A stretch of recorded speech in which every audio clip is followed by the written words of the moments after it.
Boa para nós, estamos aqui para falar mais de Corinthians, falar desse derby que está gerando muita polêmica, né? Mas antes de começar o vídeo, eu quero me solidarizar aí com o goleiro do Palmeiras, Carlos Miguel, que sofreu injúria racial nesse último derby aí, por uma pessoa babaca que estava lá na arena e que achem logo essa pessoa babaca aí, esse racista de merda que cometeu essa injúria, né, e que ele seja preso, que tomem as medidas cabíveis, que achem logo esse cara aí, porque a história do Corinthians não representa isso.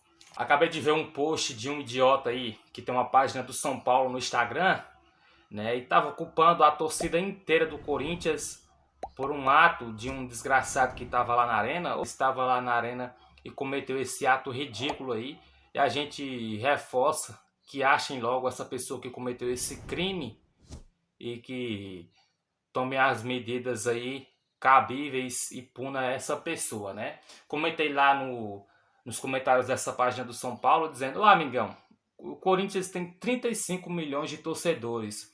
Você acha que não vai existir gente ruim, gente racista, gente homofóbica no meio desse tanta gente? Infelizmente vai surgir, né? Vamos pegar um exemplo aqui. O Brasil tem mais de 200 milhões de população aí. Você acha que não vai existir gente ruim nesse meio todo? Não, você não pode punir tantas pessoas, tantos milhões de pessoas por uma dúzia, por um grupo ali idiota. Então, aqui fica meu ato de solidariedade, né, com o goleiro Carlos Miguel aí, né? A rivalidade existe, mas quando chega nesse ponto criminoso, aí já ultrapassa os limites. Teve a briga aí depois do derby, né? E eu vou ler aqui para vocês. O Corinthians pode sofrer algumas punições aí que ultrapassam os limites. Realmente, o Hugo pode pegar 6 jogos de suspensão porque falou mal da arbitragem, né? Uma coisa que acontece todo final de jogo aqui no Brasil, toda rodada tem alguém criticando a arbitragem e por isso o Hugo pode pegar até 6 jogos de suspensão. Não é bizarro? O André pode pegar de 1 a 6 jogos por agir de forma contrária à ética desportiva. Vai vendo. O Mateuzinho pode pegar de 4 a 12 jogos por agressão, né? Agrediu aí o tal do Flaco Lopes, né? E foi expulso. Só que ninguém fala também da agressão, da cotovelada que esse folgado desse Flaco Lopes deu no Breno Bidon. Disso aí ninguém fala nada, o VAR não chama nada, o juiz não revisa, né? Mas quando é com o Corinthians, quando é com com um dos times mais odiados do mundo, dos times mais odiados do Brasil, agem muito rápido.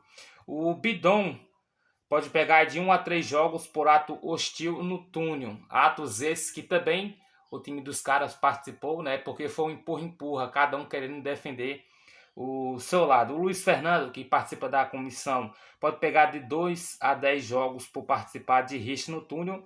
E o Corinthians pode pegar de 2 a 10 jogos de mando por desordem, rixa e a injúria aí. Como eu já falei no começo do vídeo, tem que achar o autor desses atos criminosos e puni-lo de forma severa. Já o Palmeiras pode sofrer uma multa aí por participar da rixa, o tumulto no túnel, né? Pode sofrer multa se as pessoas que estavam participando não forem identificadas. Ou seja, se identificar, vai ficar por isso mesmo. Se não identificar, o Palmeiras pode sofrer uma multa aí. E o Corinthians pode sofrer desse tanto aí de coisa que eu li aqui para vocês, né? Eu acho que não vai acontecer, né? Mas realmente só da gente estar cogitando aqui um cara pegar 6 jogos, o caso do Hugo, por criticar a arbitragem, da onde que isso existe? Isso não existe. Criticar a arbitragem no Brasil é a coisa mais comum possível, porque os caras são horríveis exercendo a profissão deles. O Mateuzinho pode pegar até 12 jogos por agressão, mas ninguém fala da agressão que o Bidon sofreu durante o jogo desse folgado, desse Flaco Lopes aí, né? Então realmente é uma coisa assim bizarra. E mais uma vez só reforça a perseguição que o Corinthians sofre, né? Para muitos aí que dizem que o Corinthians é ajudado pela CBF, tá aqui mais uma amostra de que isso aí é só besteira de antes, de rivais que falam, né? Então, essa aqui é a primeira parte do vídeo das coisas que eu queria falar e né, falar um pouco desse derby aí. Rapaz, os caras com 2 a mais não conseguiram vencer a gente, né? Quero reforçar aqui que o Mateuzinho não teria que ter feito aquilo, né? E o André também, muito menos, né? E ainda mais uma coisa que tinha acontecido 10, 11 dias antes com o Alan. Então, é burrice, tem que ser cobrado. Pelo jogo, como já disse aí em outro vídeo que eu postei nos shorts, destacar aqui a raça do Yuri Alberto, que saiu carregado, por mais que tenha errado o gol, né? Ele sai muito atrás do jogador dos caras, consegue alcançar a bola. Acontece, a gente sabe como o Yuri é, ele erra o que seria fácil e faz o difícil, o decide final.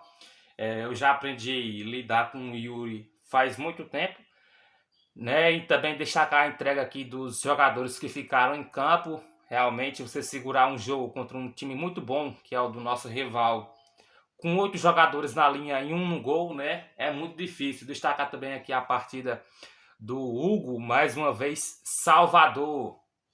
E aqui eu quero também me criticar nesse vídeo. Eu vou me criticar nesse vídeo, que eu tava caindo na ladainha aí, que o Hugo era muito bom pegando pênalti e apenas um goleiro bom jogando. O Hugo tem suas falhas, assim como todo goleiro tem suas falhas, né? E em campo ele já decidiu muitas vezes pra gente e vem decidindo. Eu quase estava caindo nessa ladainha aí por algumas falhas que ele sofreu, o que é comum, todo goleiro falha, né? Mas quando o Hugo falha, o mundo cai inteiro na cabeça dele, né? A mídia já não gosta muito do Hugo, né? Principalmente a mídia flamenguista, porque ele teve algumas falhas lá, né?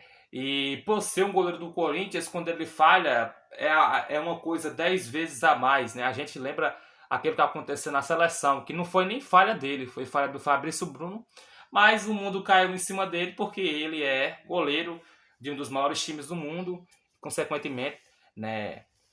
Vai ser muito mais cobrado, porque muita gente odeia o Esporte Clube Corinthians Paulista. Então é isso, né? Reforçar mais uma vez que com 2 a mais esses caras não arrumaram nada contra a gente, né? Venceram aquele jogo no Paulista por sorte.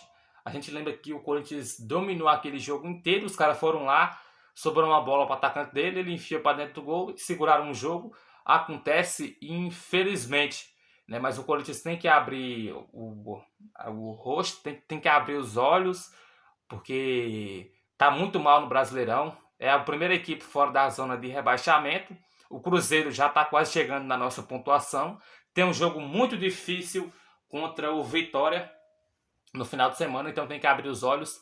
E amanhã tem jogo aí contra o Santa Fé em casa pela Libertadores. Tem que vencer para fazer 6 pontos e já se distanciar aí das outras equipes, Penharol, Platense e o próprio Santa Fé no nosso grupo da Libertadores. Eu volto a qualquer momento aí, né?